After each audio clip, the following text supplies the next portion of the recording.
Hello, I'm Paul White, the Managing Director of Frogmore, and in this film I want to explain Frogmore's involvement in Hayford Park and our plans for the future. But before the future, the past, and during the following few minutes, Vicky Kim will set out the fascinating history to this part of North Oxfordshire. It's pretty deserted now, isn't it? Hard to imagine that 13,000 people once lived and worked on this base, and that day and night this runway vibrated to the roar of American bombers and spy planes. That was when we were all worried about a nuclear attack from Soviet Russia. But that's recent history. Let's go back to the beginning of the story. Back before the Cold War, back before the Second World War, right back to the First World War. World War I, 1914 to 1918. This area of North Oxfordshire was selected in 1915 to become an aerodrome for the Royal Flying Corps. 160 acres of farmland were requisitioned. Canadian engineers built wooden aircraft hangars and a very basic grass runway. The airfield, commonly known as the Drome, was to be a base for Sopwith Salamanders, which were to be used for dive bombing enemy trenches. By 1918, the Drome was ready for business, and the RAF, having taken over from the Royal Flying Corps, moved in. But the First World War ended in 1918. The wooden hangars were dismantled at the beginning of 1920, and RAF Upper Hayford closed down. But it was reopened again in 1924, and many of the buildings from the 20s are still here. Behind me is the original Sergeant's Mess. Look, there's the date. In 1932, a new heavy bomber was tested here, the Handley Page HP-38. Apparently there were a few teething problems, and at the end of one rather unfortunate demonstration flight, in front of ministry officials, the undercarriage collapsed. But they soon got it right, and the new plane was called the Hayford HP-50, the only bomber in the world ever to have been named after an airfield. World War II, 1939 to 1945. Now the bombers were going to see real action. 16 Operational Training Unit, known as 16 OTU, was to be the main resident unit at RAF Upper Hayford for the whole of the war. In preparation for the war, RAF Upper Hayford was extended. There were many new buildings, and a perimeter track was added. Then, in 1942, Wellington and Hampden bombers from Upper Hayford took part in the most devastating bombing campaign the world had ever seen. May the 30th, the 1,000 bomber raids begin. A huge force is sent to crush the city of Cologne. Raids follow on the German towns of Essen, Bremen, Hamburg and Dusseldorf. In Cologne, it is estimated that 1 out of every 2 buildings has been damaged or completely destroyed. This action will undoubtedly speed the end of Nazi domination in Europe. 1945 brought the end of the war, first in Europe and then in the Far East. The war was over, but before the victory bells had stopped ringing, preparations for another kind of war were beginning. It was called the Cold War, and it was to continue for decades. In the late 40s, communism seemed to be a worldwide threat. To combat this threat, the decision was made to have a strong force of American bombers stationed in England, the USAF Strategic Air Command. And Upper Hayford was to change from a Royal Air Force base into a little piece of America.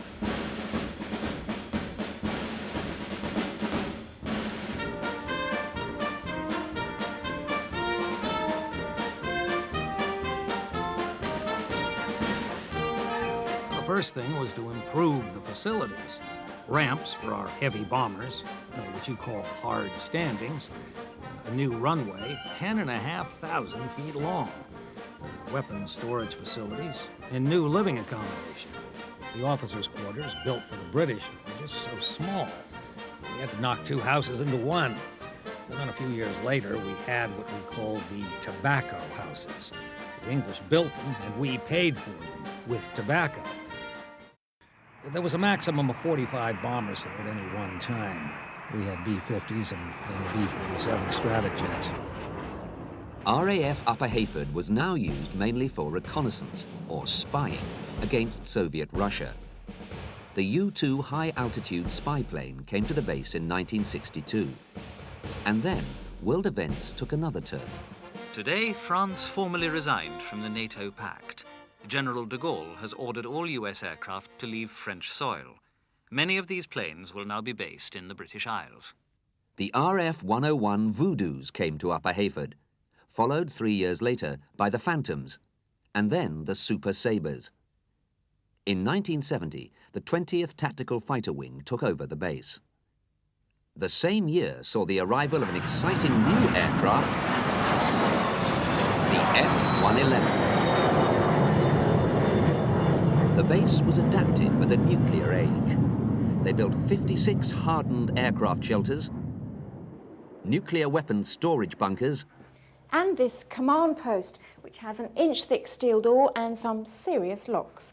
Now, in the event of a nuclear attack, you'd have had to go that way through the decontamination chamber, get in there, take your clothes off, pop them through the chute into a bin, have a shower. Get out of the shower, come through this door, emerging sweet-smelling, free from radioactivity. Get through this door if you know the combination, and you'll end up at another door. This one's a problem because you can't open the next door until this one is shut. So here we go, through the door with a two-way mirror into the heart of the command post. This would have been the nerve centre during a nuclear attack, linked to similar bases all over the world.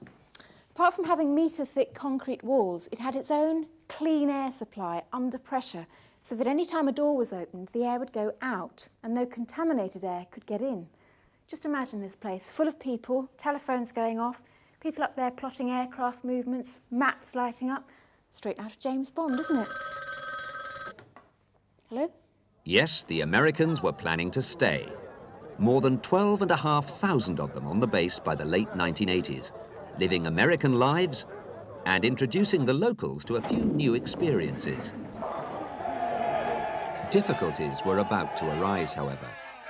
Peace protests disturbed life at the base during the 80s, with a number of demonstrations against nuclear weapons. There was also the problem of noise. The Americans did their best to keep this nuisance to a minimum. Normally, they didn't fly at nights or at weekends. They also tried to avoid flying over local villages on takeoff. Steeple Aston was directly in the flight path, so the pilots performed a tricky maneuver, banking sharply almost as soon as they were airborne.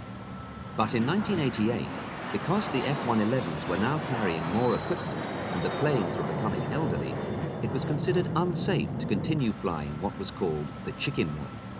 And the new flight path was directly over Steeple Aston.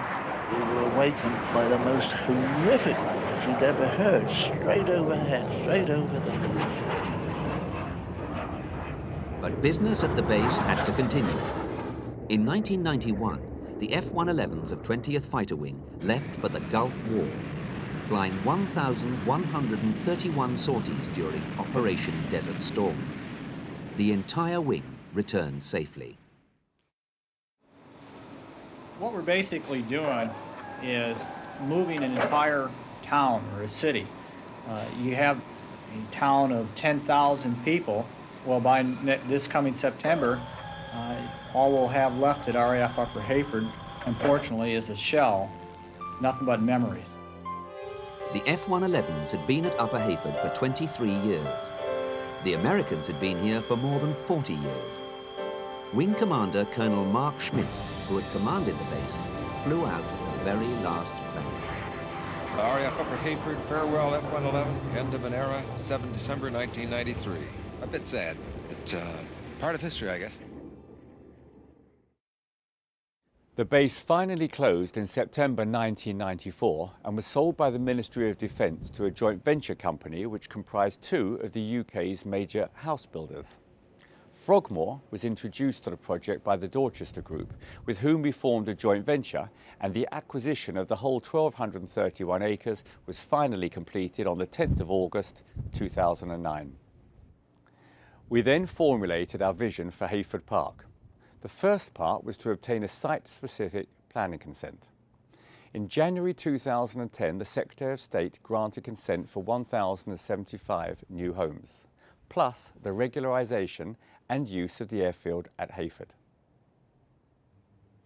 We see our holding in two distinct parts. First is the airfield, where together with English Heritage and other conservation bodies, we are working to bring about a use for the hardened aircraft shelters, the bomb stores and the hangars, all of which we believe are ideal for general storage, for data centres and archive storage. And we have other initiatives, including a walkway across the airfield, and we plan to deliver ecological and environmental improvements. The second area, which we call the settlements area, is where we are currently working on a revised master plan, which is now on your screen. The objective of this part of the plan is to take the overall consent for 1,075 homes, but rather than make these all new homes, we have opted for a sustainable and economically viable approach to retain the existing 300 homes. To show our vision of what can be achieved, we have refurbished 2 homes. As you can see, I am standing in one of these, where we have created an additional room here in the roof space. We now provide the most marvellous modern living facilities that any family would be pleased with. We will achieve this by enabling the building of a centre with a provision for a new school, shops, public house, employment and open space for a village green. Finally, we are planning for the development of some 700 units in a mixture of affordable and private housing, where we will be setting design briefs including architectural styles to be developed in a phased programme across the settlement area. Our project engages with all major stakeholders. That includes the 800 residents who already live on site, the local authority, English Heritage, our commercial tenants and a number of other interested parties. So, to conclude, we at Frogmore feel very proud to be part of the continuing Hayford Park history.